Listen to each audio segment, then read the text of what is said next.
Okay, the second characteristic that we're going to prove is that the opposite angles of a parallelogram are always going to be congruent. So in an if-then statement it says, if you have a parallelogram, then the opposite angles must be congruent.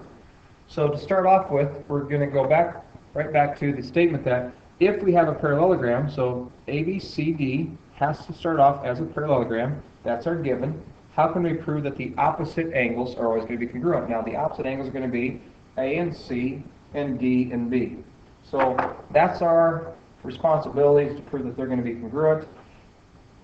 Every single one of these proofs that we're going to be doing is going to fall back in the prerequisite skill, and that is to be able to prove that the triangles are congruent, or at least most of them have that fundamental principle. So I'm going to bring in a diagonal, and I'm going to create two triangles.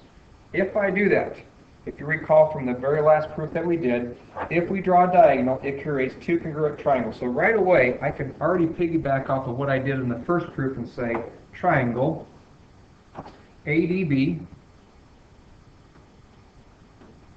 has to be congruent to triangle C. I want to be careful with this. C matches A, and then D matches angle B down there, so it'll be CDB. Because in a parallelogram, if you draw a diagonal, it creates two congruent triangles. So what I put down is a diagonal of a parallelogram creates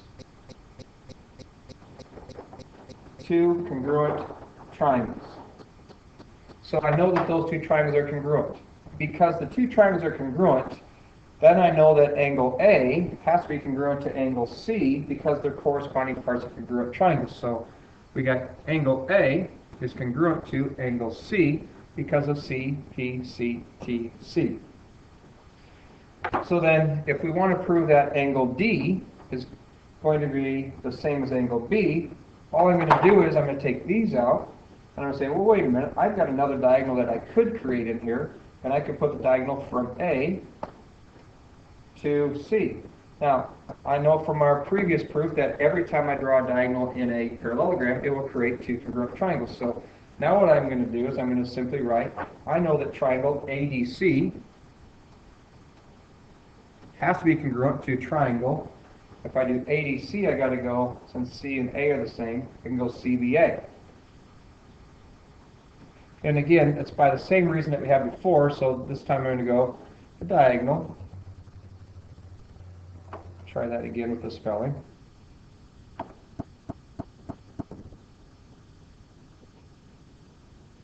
Of a parallelogram creates two congruent triangles. So after I kind of present that idea, I'm going to shorthand it a little bit more each time. So now I know that the two triangles on the top and the bottom are congruent, which forces angle D to be congruent to angle B.